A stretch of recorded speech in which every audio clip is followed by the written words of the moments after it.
hand over to you. Welcome and thank you so much for being here. Well, thank you very much. It's an honor to be here, and it's an honor to meet so many interesting people. Just a couple of things to start. Excuse me. One is I have a little bit of a cold, so if I sound hoarse once in a while, I apologize. Secondly, I will ask people to write down or keep their questions till the end. I'm not going to limit it to an hour. I'll answer people's questions as long as it takes. I was told that there might be some questions, so I'm not totally sticking by the clock. And Mariana kindly said that neither is she, so that's good. Third, I was having a little bit of technical issues here. I wasn't sure, so she's going to be moving the slide. So I'm going to have to say next, and she's going to move from slide to slide. I apologize for that. Still working on the technology, but we'll see if we can get that fixed. Anyway, I'm ready to begin. If you want to put up the first slide, Mariana. There we go. We're dealing with difficult people, and also in dealing with difficult people, we're going to be talking about dirty tricks, situations that arise when people do not negotiate or mediate fair. Now, this is basically negotiations, but a lot of it also applies to mediation. I'm a chartered mediator in Canada, and I'm a registered mediator in the United States. And most of my life has been mediation. So this will apply to both. Next. Okay. In dealing with difficult people, the first question is, why is anybody difficult? Bottom line, it works. You end up being a position where you have to try to placate the other person or try to make them happy. At least we think we do. And we don't necessarily have to do that. People are difficult because it's easy. It also is addictive. That's one of the dangers. If you're a difficult person and you find that it works, it becomes addictive. Now, interestingly, with difficult people, you'll find that that's more of a short-term solution. And as time goes on and people get tired of it, they start resorting to using other people or other options. So unless somebody's total nature is always difficult, and if it does, it's going to affect them or their career or their reputation later, they need to change. But basically, it works if you're trying to get something on the short term. It's easy, and it does become addictive. You sit back and, what can you do for me? Next slide, please. This is a big thing I'm going to be referring to a lot today. Negotiations have to be fair. They're not necessarily even. Next slide, please. The other thing, when we talk about some of the dirty tricks, keep this in mind, that whoever wants something the most is going to pay the highest price. Next. Lying never works. I won't spend a lot of time on these slides, but it's a premise for mediation. It's a premise for all negotiations. If you lie, you're going to get caught in it eventually, and we'll see why in a few minutes. Next. Strong reactions are instinctive. There's tons of courses on fight or flight. They're interesting. What I find very quickly is that a lot of what we have been taught in the early years about ADR, about mediation and negotiation, simply isn't true or isn't valid anymore. Strong reactions are usually an indication of a need.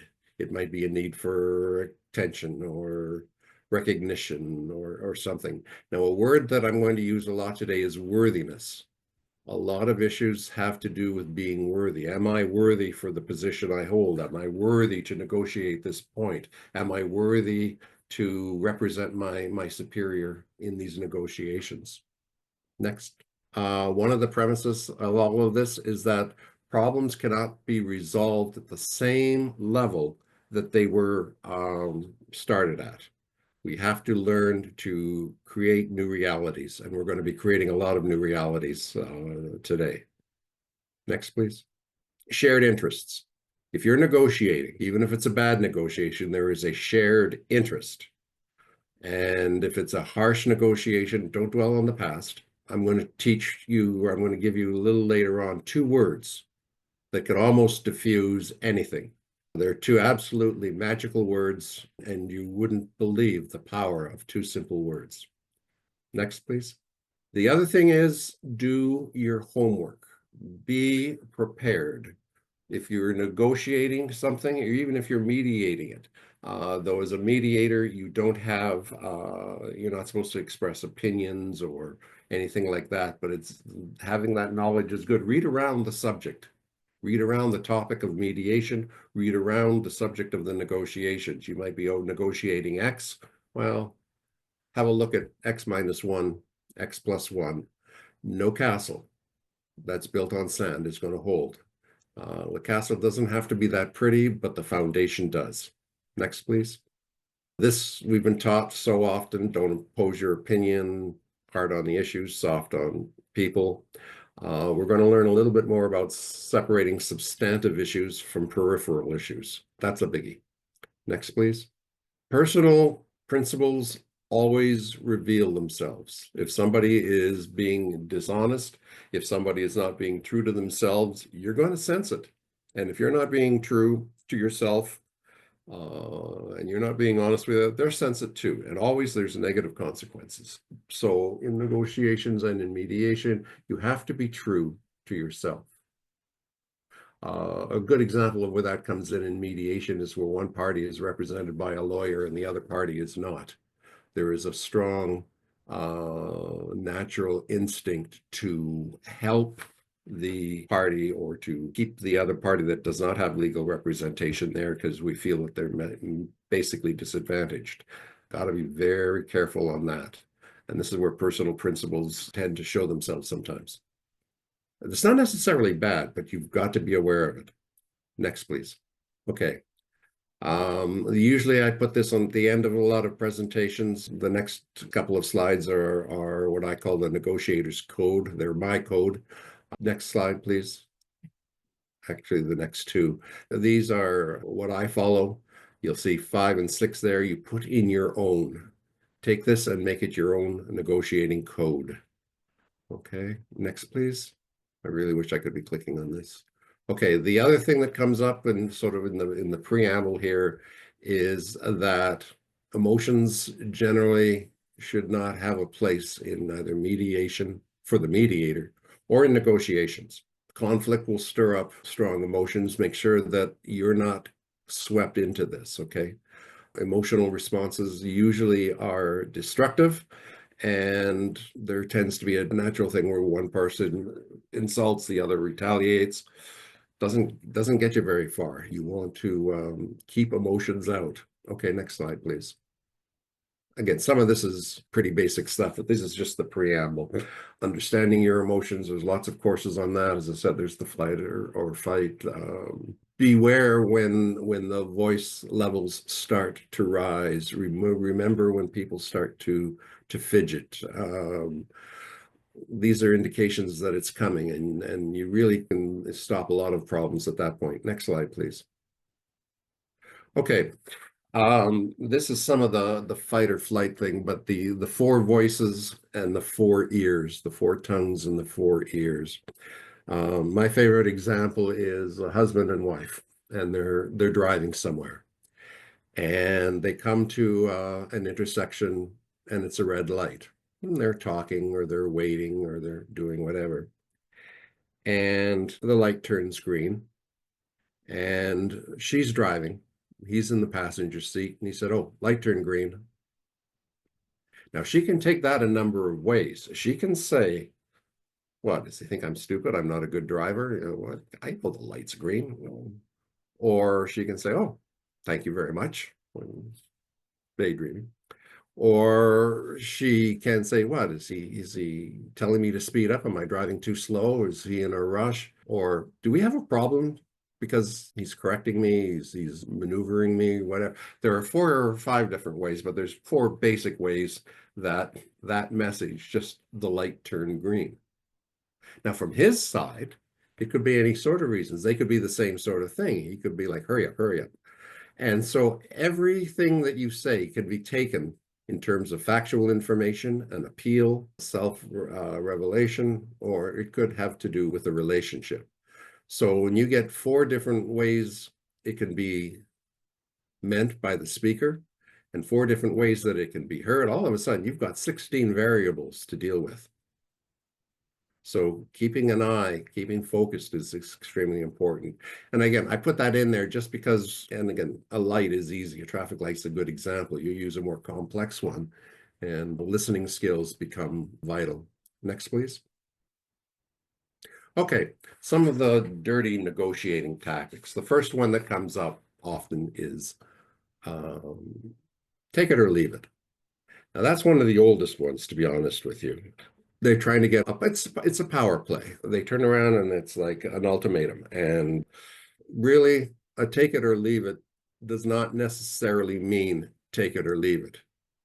Instinctively, you go, well, I'm afraid I'm going to have to leave it. Negotiations are over. Take it or leave it usually means whatever they have offered is their anchor position. Okay, this is where we start with their anchor position. And if you're measuring your own success or how well you're doing, don't measure it on, well, now what do we do? Focus on little things. Focus on how much have I got him to move from his position? How much has he acknowledged even that there's a different position? He may not even acknowledge that, you have your standards or things either. Avoid the negative emotions. You are not being threatened. It might seem like you're being threatened, but you are not. Again, know your facts. So it's take it or leave it.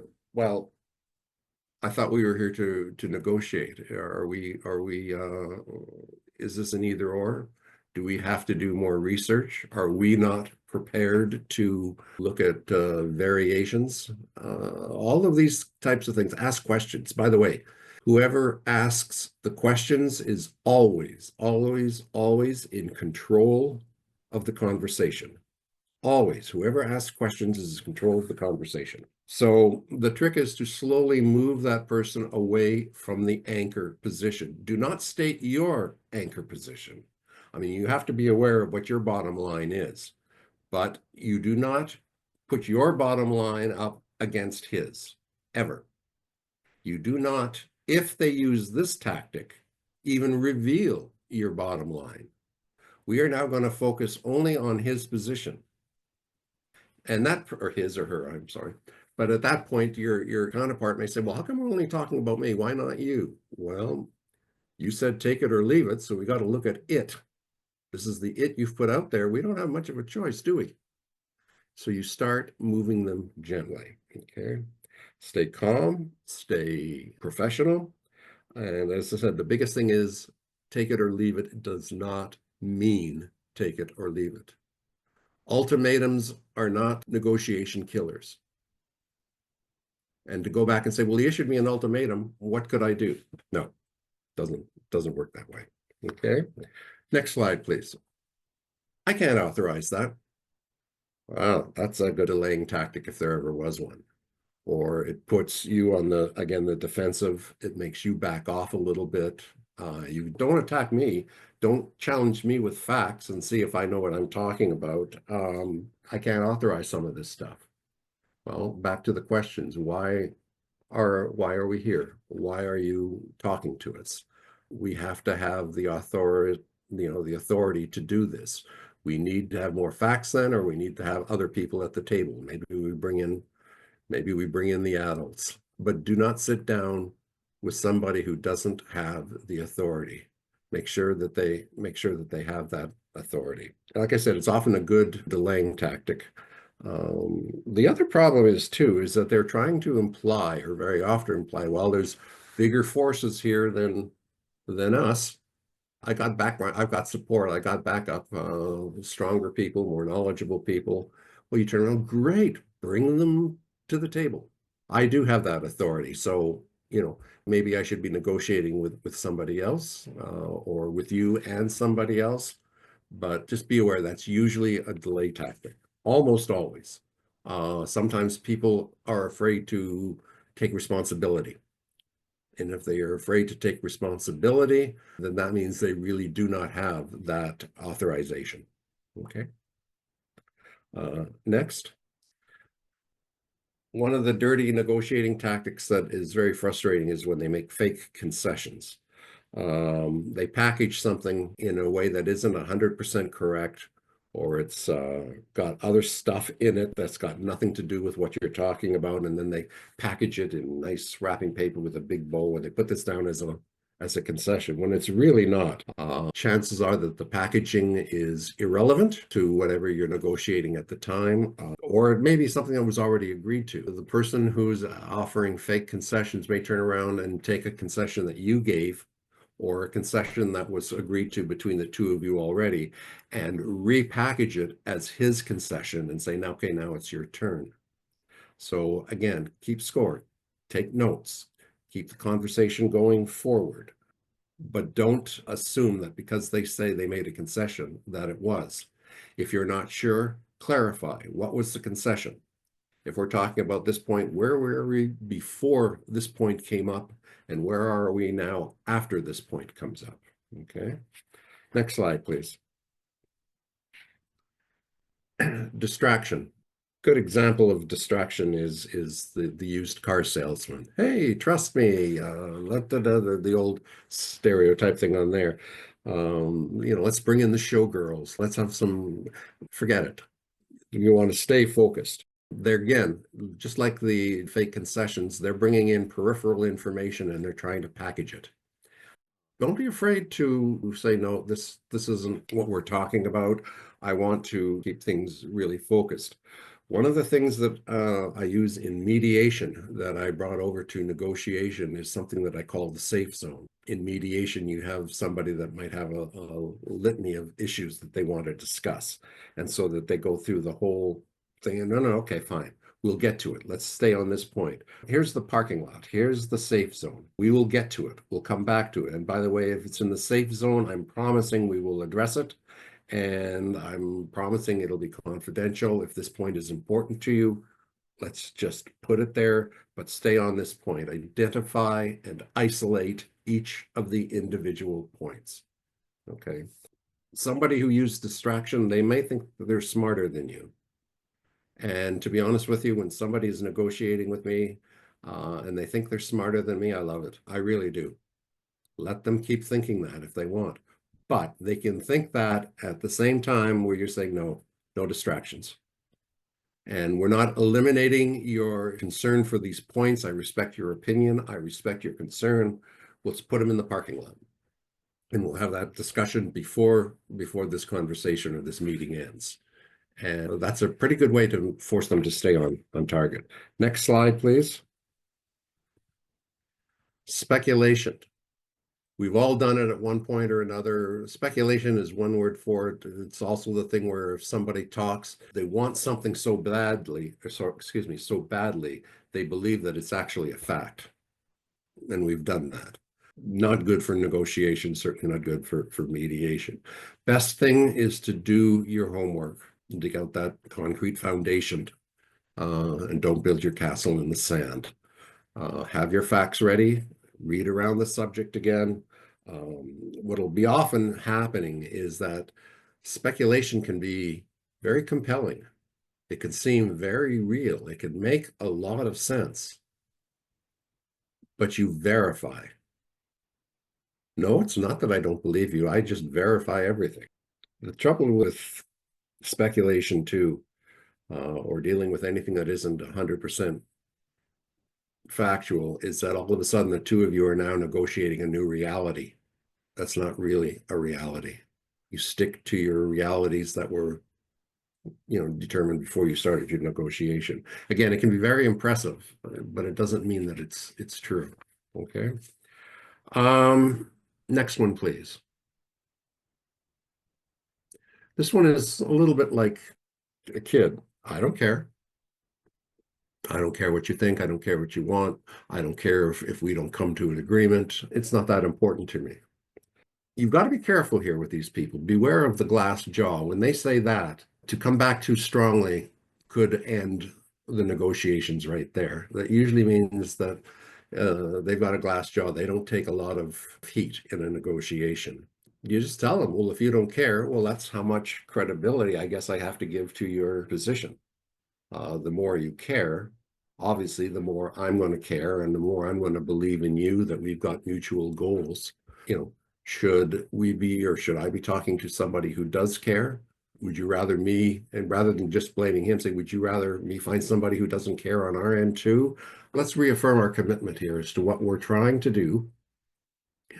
Reiterate the goals of this meeting, this negotiation, and ask them to prioritize, even though you don't care. Which of the ones do you not care about the least? Bring them back into the conversation. Okay. Don't be afraid to challenge their knowledge. Do you not care because the issue is not important to you or your company or whatever we're debating? Do you not care because you haven't sufficiently delved into the topic? Why don't you care? Back to asking questions again. Next slide. The worst one that comes up, getting personal. Well, what the heck do you know? I mean, the heck with this. I don't like you. I don't think you're being very, very professional on what you're doing. You look funny. Boy, you dress funny. How much experience do you have? You're too young for this, or you're too old for this. I need to talk to somebody that's got some intelligence here. You know all of them. There's so many I won't list. But the thing is, learn to identify a theatrical performance. Again, put up your wall. I'm going to cheat, and I'm going to bring in those two magical words I told you about earlier that just changed the whole way you look at negotiating or de-escalating from now on. The two words are, well, I'll give you an example. I was teaching a course, and it was a native band, First Nations in Canada, Northern Canada. And there was one fellow, big guy, kind of the bruiser, didn't want to be at the course, had to take it, wasting his time. So I called him to the front and I said to him, okay, somebody is really yelling at you. They're mad at you. They're calling you every name in the book. They're insulting your maternal heritage. They're doing absolutely everything they can. And I said, what would you do? And the guy looked at me flat out and he said, I'd stab him. And I said, oh, okay, well, that's, you've heard about, letting this fall off your shoulder and not getting upset. I mean, yeah, of course, the whole class went, I said, yeah, okay, but I'll let you stab him in just a second. But first, I want you to use two words. And that got the class very, very quiet. And the two words are, what else? After he has been yelling at you and insulting you, it might take 5 minutes, it might take a half an hour. He's going to run out of steam. And I said, you ignore everything until you say the words, what else, when he's run out of steam. At that point, he hasn't got the energy to do it again. He can't repeat it even if he wanted to. So what happens? You say, what else? Oh, well, like I told you, I'm really angry at you because of, and then he's going to tell you why he's mad at you. The personal insults have stopped and we have finally got to the issues. And I said, now you can take it personally. Because now we're talking about the issue. And the guy looked at me and said, I think I could do that. Well, yeah, that's exactly it. This is the same thing. When it's getting personal, what else? Get it out, get it opened. I acknowledge, I thank you for your comments. Don't give them yours back. He didn't give you permission. You gave him permission. Then, okay, sounds good. Now, with that in mind, let's talk about the issues. What else are there two of the most magical words for de-escalation that you'll ever come across? Next one, please. Lowballing. Someone comes in with a ridiculous offer. The best way of dealing with that is to challenge them. Like, why would you make such an offer? Again, back to the questions. Do you not consider this particularly important? Are we missing some fundamentals here? Don't retaliate. Don't tell them that is a stupid offer. Just suggest that you're obviously talking on two different planes. By coming in at such an offer, there could be some harm here. This could throw things off the ball. Are you not, again, educated? Are you not sufficiently briefed on the importance of this issue or on the sides of it? Challenge their lowballing by challenging them by asking questions. And the best trick is, say, oh, no, I understand. Okay, so then you appreciate where I'm coming from. So now that you've appreciated where I'm coming from, how would you accept this if you were in my place and you heard this offer? But do not counter a low ball offer with a high ball offer, ever. Don't let them try again to create a new reality. You always have to be on the same level playing field. I know that's a cliche, but it's true. Okay, the next one. This is designed specifically to throw you off your game. When someone uses this, they're using it because they're not necessarily secure. It could also be a question of relevance. Chances are they're not as well briefed, not as well prepared as you are. So the best way to deal with that is when you hear an outlandish statement, don't have this massive, oh my God, you've got to be kidding type of thing. That's not what we're doing here. Basically let them know, no, that's not going to work. I don't get distracted that way. I like facts. I like nice discussions, and let them know that, whatever other discussions are going on, that kind of thing kind of ostracizes you. That puts you away from the hardcore negotiation, and I'm sure you don't want to do that. Next one, please. Okay. The other one is the threats to sabotage a negotiation. They want to intimidate. They want to get you again. They want to get you off the game. It's a threat in order to punish you for not maybe going their way as much of as they want. It's an attempt to also maybe manipulate your negotiating ability in the future. This could be a long-term thing. But again, you don't bend to threats. If there's anything that's non-negotiable, let me know. And we can put it in the parking lot, or we can put it in a safe zone for looking at later. And if everything's non-negotiable, why are we here? Don't be afraid to let them do a lot of the talking. The person who's asking the questions, I said this earlier, controls the conversation. And future negotiations are not going to be subject to, this kind of nonsense. Just to let you know for the future, I would appreciate you not trying to threaten me. And then, of course, they're going to come back right off the bat. Well, no, I wasn't threatening you. I was just, and that's very interesting. As soon as they say I was just, you're getting some truth here. That's very interesting. And that's whatever he says after I was just is something you may use in your negotiations. Okay. Next one, please. The physical or personal threats. Absolutely not tolerated. They're not getting their way. They're getting mad. You ignore them. If you believe they're actually going to get up and do something, then you end the mediation, or you end the negotiation right then and there. Say, okay, obviously we need 2 other people to do it. We seem to take blame, apologize. I'm sorry. We seem to be not getting along here, and it's quite likely my fault. That's fine. This is something I took over from mediation. One of the things I learned in mediation is that the mediator can and probably should apologize for everything. You'll get a case, it might be let's use something simple, a divorce mediation. And they're sitting there across the table and they got their hands folded, and it's like, it's not my fault, so therefore it's your fault.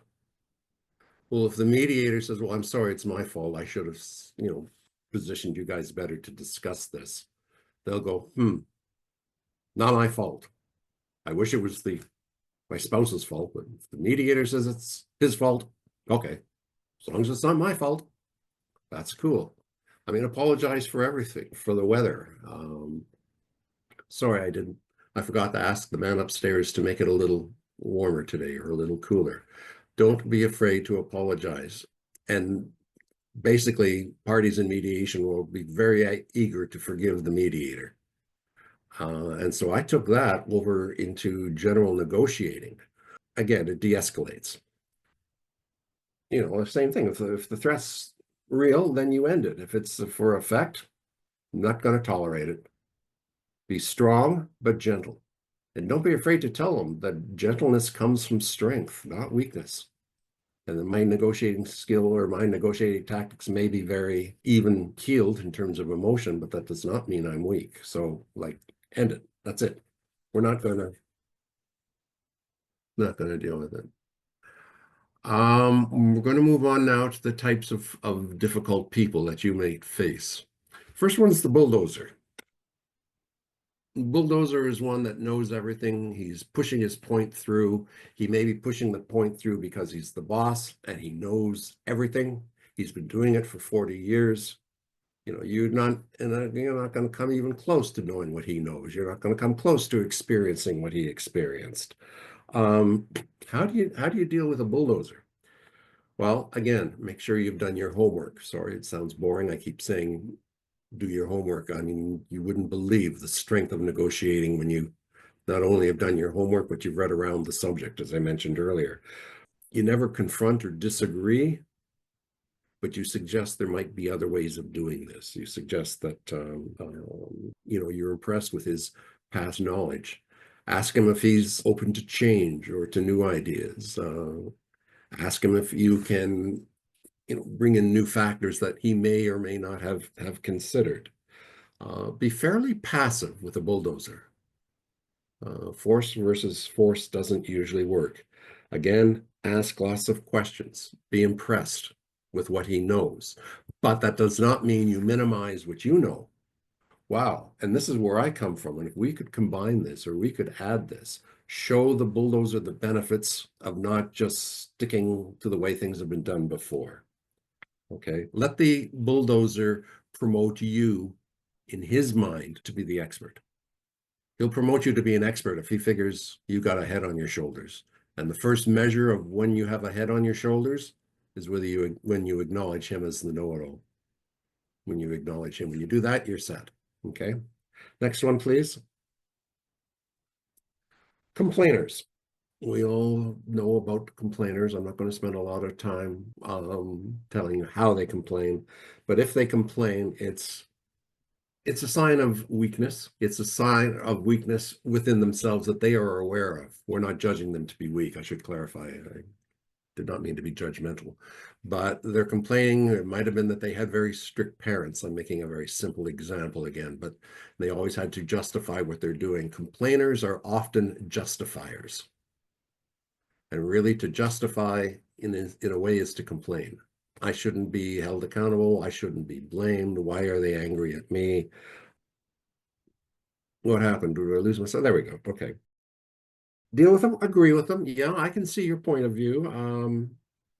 I'm sorry I didn't realize that this was something that upset you. How has this been a problem before? Is there something that I can do that can help you overcome that particular point as we negotiate? Don't complain back. A complainer, again, this is where the word worthiness comes in. Complaining has often to do with worthiness. Give that person limited tasks, sort of one by one step at a time. They may not see the big picture, or they may not understand the big picture, so they're going to criticize it. So with a complainer, give them I hate to use the word menial tasks, but they can handle that. They might be a little insulted, but they can handle it, and they will accept that. Ask a complainer how they would like the negotiation to end. If I was your fairy godmother and I was waving my little wand, what would be the end result? And what are you most capable of doing in this process to achieve that result? Okay. The next one, please. Snipers. They're one of my favorites. You're in a meeting, staff meeting, or you're giving a presentation or a weekly report, and there might be 10 or 12 people around the boardroom table. And there's one that sort of sits back and, well, I don't know what she's talking about. Why does this even count? They make these smart little jabs from the back of the room. They're hidden. And they're very annoying. They get you off your presentation or whatever. How do you deal with snipers? Well, they're snipers for a reason. Best way to deal with a sniper, bring him into the limelight. Put them right up there with you. That's an interesting point. Would you care to explain this? Snipers do not like the limelight. So the instant you put them up there with you, or you say, okay, I'm going to take 5 minutes, let's hear what you have to say, they back right off. And they're not going to do it again. Snipers hate daylight. Later, you might want to see why they're taking the pot shots. There's something that bothers them. Very often it's a personal matter, nothing to do with the meeting or nothing to do with the professional things, but there are motives. Watch, find out what it is. Watch your rear, obviously. A sniper might be easily taken down in a meeting, again, just by gently bringing him into the daylight. But it doesn't necessarily mean that the sniper is finished sniping. Follow up with the sniper. That was an interesting point you made. I'm sorry, like maybe we should talk about it. What's your thought? Anything we can do to make it better? Like I was impressed. Draw in the sniper. Be aware that that's their nature, so you've got to be careful, but you bring them in. Next, the exploder. Everything's going fine, and then everything goes crazy. And of course, that's a tactic. It can be a tactic too. They may have a low threshold and they explode, but they can also do it to shock you, to scare you, to again get you off your game. Don't panic. Let them explode. It's a little bit like the story I told you about the First Nations. Let them run through everything. And those two famous words that I love so much. What else? Let them come out with it. You remain pleasant. You don't retaliate, but you don't back down either. You stand there toe to toe. If they put their nose 2 inches from your nose, you don't back away. Don't worry about their bad breath or whatever. You stay there right where you are with a smile, but you hold your ground. You let them explode, but you don't move. I teach a course similar to this, but it's a very advanced course. It's a week-long course, and we get into a whole pile of things that I call scud lines to diffuse some of these situations, which I won't get into here. But basically, after they've calmed down, summarize the key points of their tirade. What were they saying? Would you repeat again what you were saying? Like, what else? They're not going to do it. They haven't got the energy to do that again. They'll have some points. Just because they exploded doesn't mean that their intelligence is an issue here. A lot of people will do that. They'll ignore the points when somebody explodes at you because they're exploding. But there'll be some good little tidbits in there that you want to take in. And a good thing to do is an exploder, make an exploder's problems your problems. Make them the group problems. Wow, this really upset him. I wonder what we should deal with. But again, we're dealing with the facts and the issues, not the explosion itself. Okay, next one, please. The negatives. Oh, just while I think of it, we'll go back to the slide. But the exploders and the bulldozers are not the same, but some of the techniques are. You can almost group some of these for activities. The negativist is a little bit like the sniper sometimes. Doesn't matter. It's not going to work. It could be their personality. It could be they don't agree with the project, but they've been assigned to it. Any number of things. Validate them. Interesting concerns. Validate a negativist. Use their first name. Address them by name. Give them some options. What would make you happy? Back to the asking the questions again. What is it you want? What is it that, we can move forward on this negotiation on? And if it's a personal thing, fine. Let's put that in the parking lot. Let's keep to the facts. The interesting thing about a negativist is you should determine the amount of power or authority the negativist has. Very often you'll find that they don't have as much authority as they might let on, because the negativist usually means somewhere along the line they don't agree with their own position or their company's position. Or their client's position, or whatever the case may be. A negativist can be highly intelligent. Again, don't mistake a negativist's intelligence or their abilities. Work cooperatively with a negativist. A little bit like a sniper, you turn around and say afterwards, follow up. What do you think we could do better? What would you change to make this a better scenario? They may have some very good ideas, but like the sniper, you follow up with a negativist. Next one, please. The Sherman tank. A little bit like the bulldozer, but not exactly the same. You stand up to them, but you don't engage them. They always have a motive of their own. Most important to find out what that motive is. Same sort of thing. How much power do they have? Why are they why are they sort of bulldozing things right now, here, as opposed to a little bit later? A Sherman tank is not a bulldozer. A bulldozer has the knowledge, the authority. They're the old CEO, the godfather, or the what have you. Sherman tank can be anybody. And again, you want to assess their abilities. If you can direct or redirect their, call it enthusiasm, and I would refer to it as enthusiasm, in your benefit, all the better. Sherman tanks can be redirected. And that's probably the biggest clue. Again, you stay calm, you don't back down, you don't necessarily challenge them, but if they come up to you within 2 inches of your nose, you stay there and you smile when they don't. And the same thing after they have been pushing this one point, and that's usually what they're doing. They're, as opposed to trying to bully, they're pushing one point, and you have to figure out what that motive is and see if that can be incorporated or if it's relevant.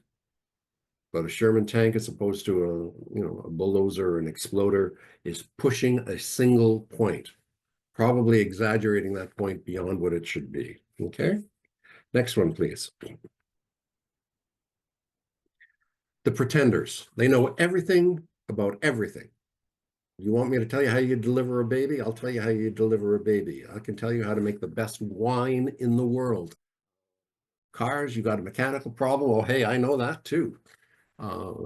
These ones are actually very friendly people. They can distract you quite easily. You'll find that more their nature than a technical ploy in negotiations. Be careful with phony pretenders. Do assess how much knowledge they do have. Phony pretenders are usually bureaucrats at a lower level. They tend to be a little bit needy. They're seeking approval, so give them approval. They want somebody else to be impressed with them. Be impressed. That can be directed. That can be new. Well, with all this experience, you might have some really good thoughts. How much research did you do on this particular point? How can we focus? Our scope is too big. Let's narrow the scope here. I'm not interested about delivering babies. I'm not interested in fixing my car, and I'm not interested in making wine right now. But on this point, with all your experience, I would say a phony pretender might have less hardcore knowledge of the issue being negotiated, but they do have their influences. A lot of people will buy into their act. So the best way to use a phony pretender is to say, well, who else do you know that's got into this? I'm sure you've got quite a stack. And oh yeah, I got this friend and that friend and that friend. So they're very good in terms of drawing other people into a project or into the negotiations if you need other people. Next slide, please. Indecisives. They're a little bit like the negativists. They're smart. They'll see both sides of an argument. They often make good mediators, by the way. I'm not disparaging, I don't mean that in a disparaging way. They'll provide support when it's needed, but they need to be told what to do. They need to be drawn in. They need to be reinforced. They obviously don't want to be held accountable for too much. They don't want to bear too much responsibility for the failure of things. So with these people, you turn around and you say, well, we'll make sure that you get all the credit for what goes well, or a lot of the credit, or some of the credit, or whatever the level is you're dealing with. You bring them in and you encourage them as to the rewards and the benefits of your position. Well, that's very interesting. They might have issues in terms of self-confidence. Again, the worthiness thing, I mentioned that earlier. So definitely include them. Make them feel empowered. Don't necessarily give them a lot of power, but make them feel empowered. Because the indecisives are often absolutely brilliant. Absolutely brilliant. And they could be a great asset on your side, or if they decide after they've made a decision to take the opposing view, a little tougher. Okay, next slide, please. The non-responsives, they're also very much like the snipers. They don't say anything. They look, they observe, they analyze. They looking for weakness. Almost guaranteed they're looking for a weakness in your argument. They might agree with you, but and it could be to your advantage where they come up later and say, hey, you should have considered this or what have you. Or they're for the other side. In one of the other courses that I teach, and we talk about the different types of listening. Very often when two CEOs or vice presidents from different companies get together, someone might bring an assistant, and they'll say, oh, this is my executive assistant, or this is my secretary, or whatever. And they are there to do some very pinpointed active listening. And while the negotiations are going on, that person who is there is listening for one point or something along one very narrow line of thinking, and not being distracted by all the other things that might be happening in negotiation. Because people do bring in to their meetings professional listeners, and very often they're the non-responsives. Very often they're the non-responsives.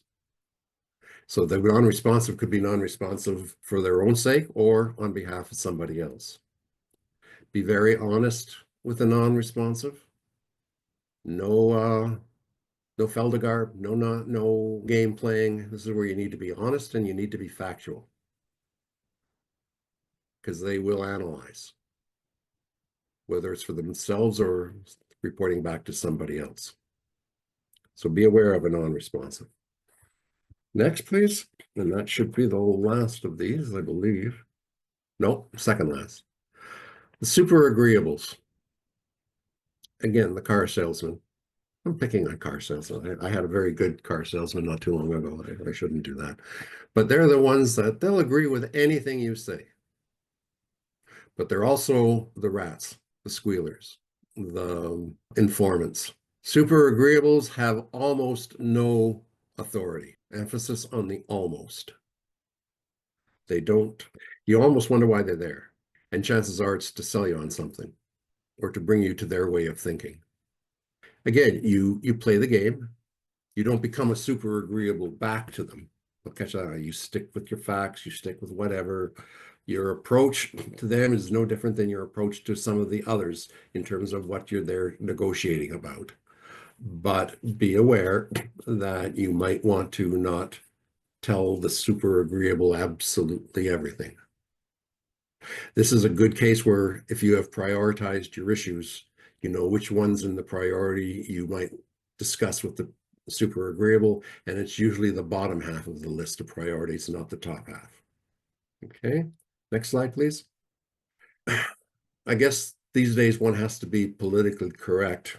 When I worked at a very large corporation and I was going in to see the chairman or the president, they both had what I used to call Tyrannosaurus secretarius.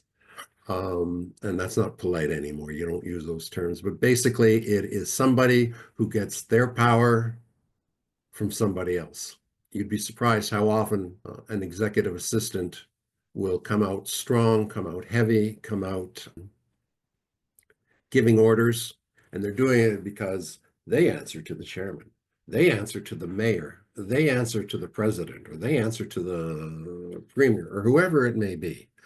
And they will, especially over time, sort of absorb what they figure are, or what they figure is the authority of their immediate superior.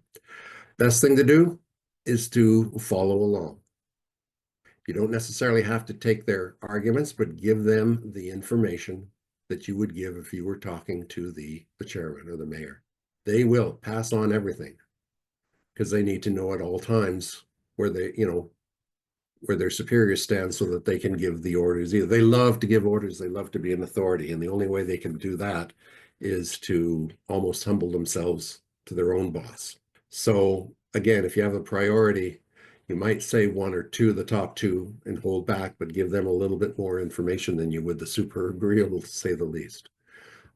Maintain your composure, maintain your level of authority, maintain your goals. You don't have to necessarily say all your goals, but you'll tell them the advantages of, for her superior or his superior, what the advantages are if, we can meet. Very often they'll say, well, it's my job to screen out people. My boss is very busy. We haven't got time for this sort of thing. Well, okay. But we need the person with the authority to do this, this, this, and this. We wish to accomplish A, B, C, or D. Can you and I do that now, or do we need that person? That's where they'll back down. They cannot accept any responsibility. They don't have it. They like to exude authority, but not accept responsibility. And that's the key to dealing with the externally empowered. Okay, next slide. We're almost done. Just a little joke for your amusement you can look at later. Next. Okay, leadership leads. If you're talking to the leadership, you know they're going to make the decisions. Next slide. It's always how, where, when, why. The safe zone implementation. We talked about the safe zone. It's still the same thing. How, where, when, and why. Next, please. Again, next one. I think that was a duplication. Try to always make it a team win. I have always believed that I'd rather share a success than go alone in a failure. Don't be afraid to share successes. And anything you can do when you promote somebody else, even if you give them a little credit for what you've done, big stuff. That comes in handy. There's a course I gave on negotiating with lawyers, and that comes in there a lot, but give credit. Next slide, please. These are some of the external adversaries you might come across. They're just listed. I won't read them all there. You can look at them, but there's external and there's internal adversaries. Next slide. That comes from any ADR training. Next slide, please. Always, to whom are you negotiating? For whom are you negotiating? And why are you negotiating? I'd almost have those little stickies on the side there, always to look back at. Anytime you get confused, go back to that. To whom, from whom, and why. Next, please. Personal boundaries, we sort of discussed. Next. The parking lot I talked about. Anything can go into that. Anything. Next. But if you promise to talk about it, you do have to talk about it. We talked about acknowledging people. Next slide. I'm just sort of rushing through this. Okay. Then there's those that Pete believes in. You want to leave any negotiation feeling better. Not necessarily good, but better. Did you get your point across? Was everything real? There was no trying to take you down distracted alleys or anything like that. And, is there some action that's come out of it? We didn't solve everything, but we know if you come out with that, in my mind, you've done a good negotiation so far. Doesn't mean it's over. Next, please. Parting thoughts. If you're a family man and your values are your family and your children and so on, obviously you're not going to spend a lot of time out, at a Playboy club or at a bar or something like that. You have to make your actions match your goals or your desires, whether it's professional or personal. Next. And this is the last slide, and then I'll answer any questions. If the automobile, I'm going to read this out, even though you've got it, because this is the truth. If the automobile and the airplane businesses evolved in a similar manner to mediation over the last 15 years, a Rolls-Royce would cost $2.75, run for 3 million miles on a gallon of gas, and a Boeing 767 would cost just $5 and circle the globe in 20 minutes. Negotiating skills have advanced. Mediating skills have advanced. Keep on top of it. As I said earlier, read around the subject. Well, it's the subject of your negotiation, but also the subject of you. And you are the most important part in any of this. That ends my formal presentation. I am open to any questions that people may have or any challenges. I see D. Martins. Yes, sir. Yeah. Just hello, Pete. Thanks so much for the session, which I really loved. Oops, here we go. You can see me now. Hi. There was one personality, so I thought this was just amazing, and I took notes carefully, but I don't think I saw the type of personality that uses a particular type of emotional manipulation where they always act the victim, either because they're faking it or they feel victimized by you or by every situation. And actually, it's really hard to tell if it's a show or if they actually feel that way. But what ends up happening is you spend all of your time apologizing. You spend all of your time just trying to tell them that was not your intention. That's not how you meant it. They take everything you say in the worst possible manner.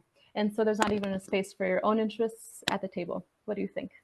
Okay. When I said apologize for anything, that was having to do as a mediator and as a facilitator. And I took that skill over. So sometimes you apologize, in, say, for example, in negotiations. Basically, you never leave your counterpart in a negotiation where you're placing all of the blame or the responsibility on them. At worst, it's a shared responsibility. Now, as to the first part of your question about you get the people that are crying, yeah, that's very often a performance. I know when some people are angry, they shout. When some people are angry, they cry. You put no more or less emphasis on the crying than you do on any of the other things, like the exploding, for example. Sure, you give them a tissue if you want, but you stick to the facts. You stay calm, you stay professional, you stay, well, sympathetic to their issues. Okay, what is it specifically that's bothering you? Was it something I said or something with the issue?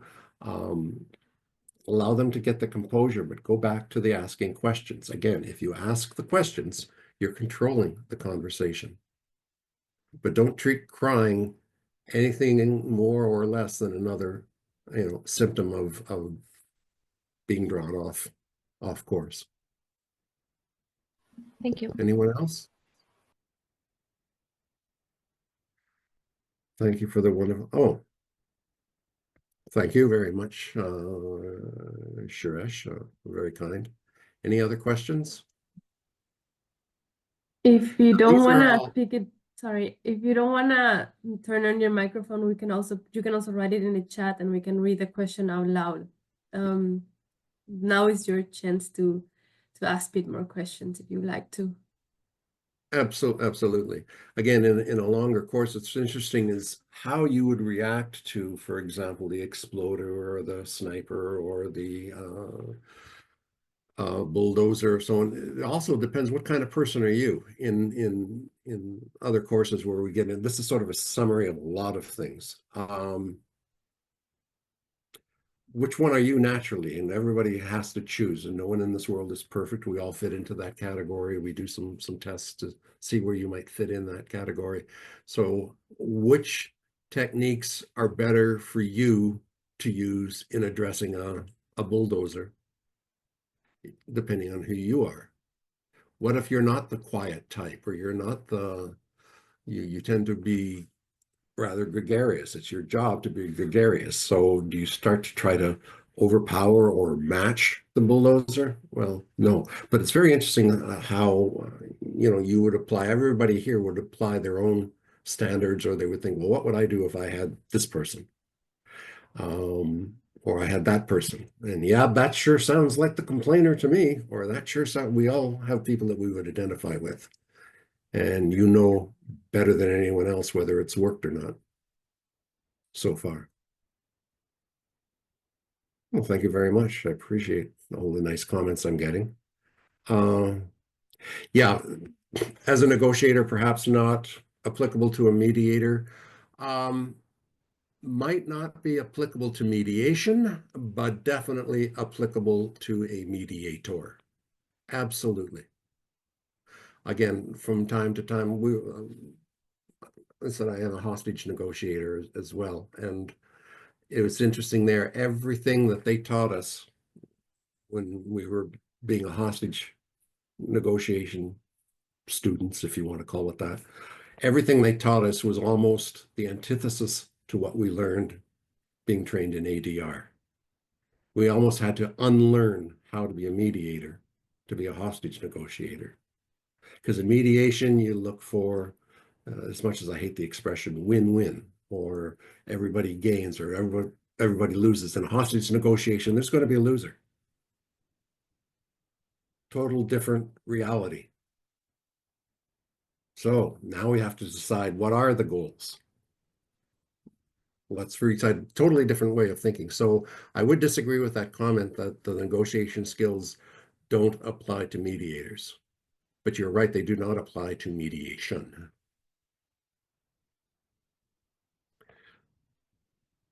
Oh, thank you very much. Nice comments.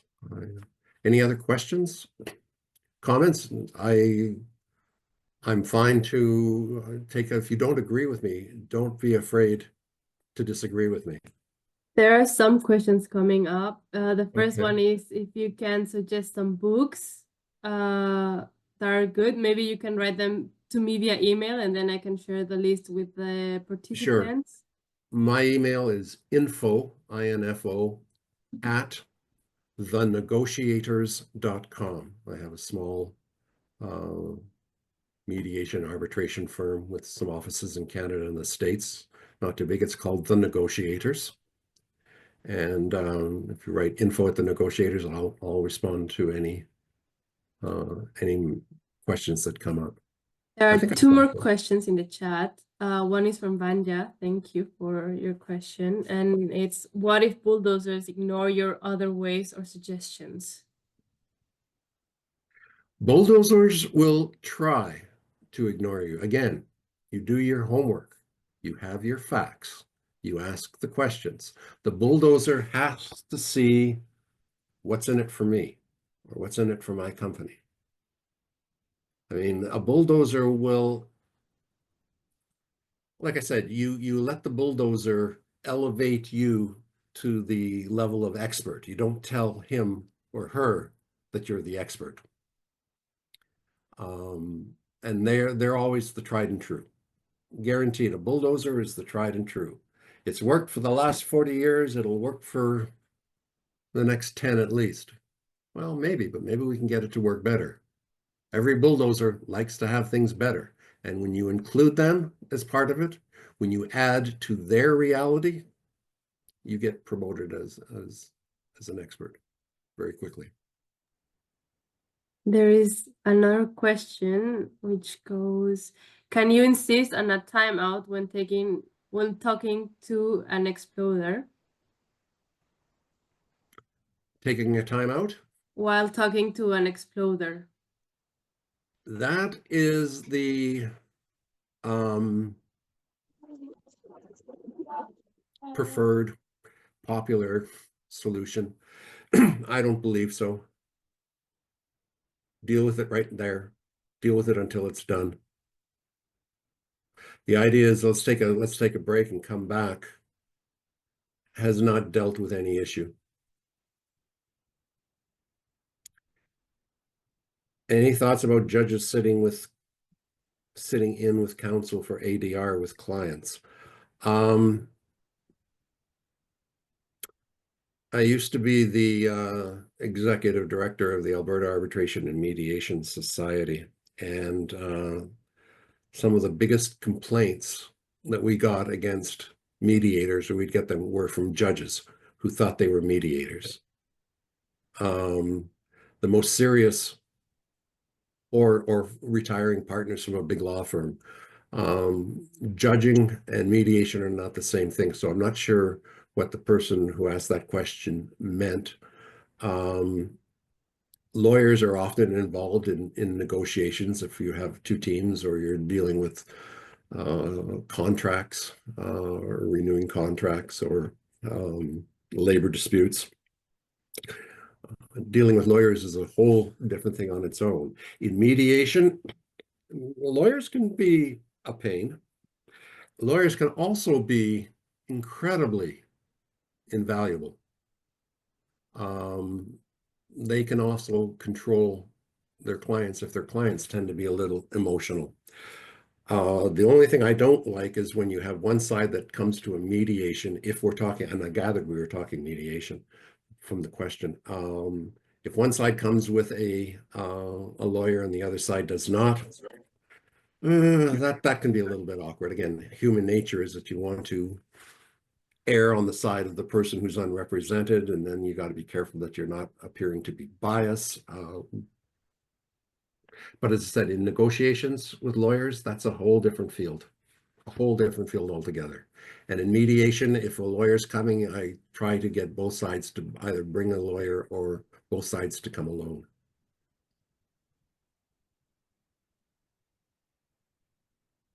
I don't see any more questions in the chat. I don't know if there are any more questions that I skipped or didn't see. In Alberta, judges are now offering early intervention case so I'm not reading that right, intervention cases. And they yeah, that's a little bit different. An intervention and those are active judges. I actually think that the interventions are a good way of resolving things,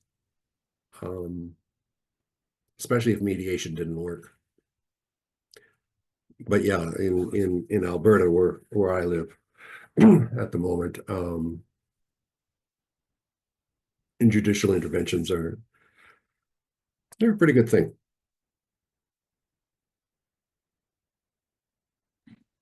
DM Martin has her hand. Yes. Sorry, her hand. Sorry. Yes, I have a second question if nobody else has more at this point. I think this question does not apply to a mediator. I think it applies more to a negotiation, especially somebody negotiating personal things. And I was wondering how to balance maintaining your own authenticity, like really being able to feel and come across as yourself to some extent, with using some of these techniques, some of these responses that you were advising us to use, like, for example, licking the boots of a bulldozer, feigning interest in the type of phony know-it-all, expert in everything type. So how do you balance, remaining yourself and also adopting a lot of these sentences, these phrases that placate different personalities? First thing, you lick nobody's boots. Let's get that very clear. Throughout all of the different types of personalities that I used as examples, and of course, some are going to have characteristics of more than one of those examples that I used, but you lick nobody's boots. You maintain your facts, you maintain your composure, you read around the subject ahead of time, everything that there is to learn, back to building the concrete foundation for your house, not the sand. Respecting the other person's position, depending on what the person or who the person is, respecting their position may mean different things to different people. But I'm not sure I totally understand where you were going. I got thrown right off when you said licking their boots, and I thought, yeah, for red light.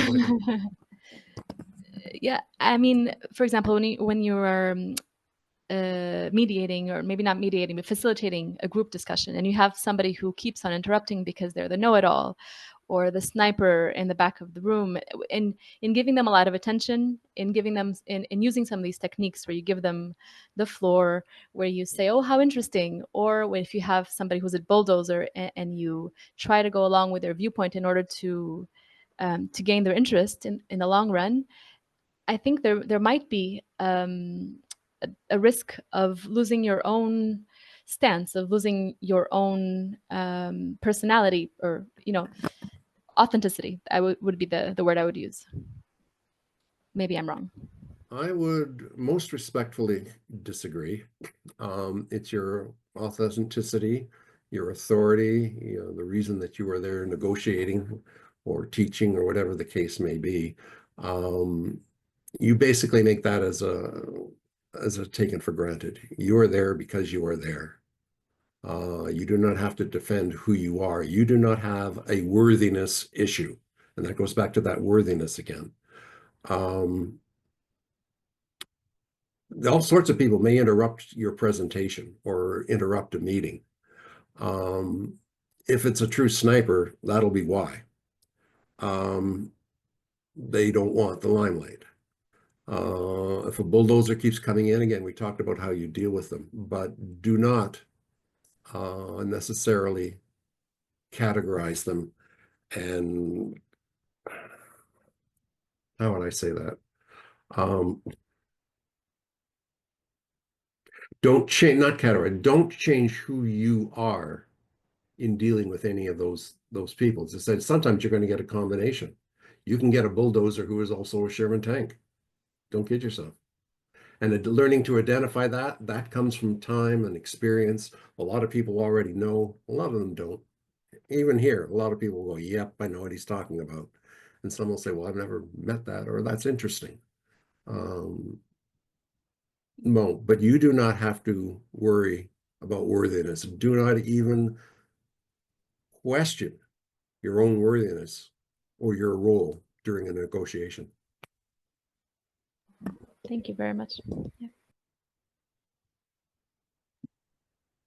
Are there any more questions? I don't see any in the chat. So I would like to thank you all in name of Consensus of IM Campus for being here. Thank you, Pete, so much for this amazing session. I think we all learned a lot from you, and they're already asking for a follow-up session, a follow-up class. So let's keep talking, and thank you all for being here. And we will have our next webinar December the 4th with the Bahirian Foundation for Dialogue, and that's going to be very interesting as well. It's going to be more of a Q&A session, so you can learn a lot of real cases and practices about dialogue building. So I hope to see a lot of you there. Pete, you're also very welcome to come and join, and I will share you guys the link in the next few days. So see you soon. Thank you for being here. I'd like to echo that as well. Thank you so much. It was an honor. And maybe we'll hear from you again or see you again. Thank you very much.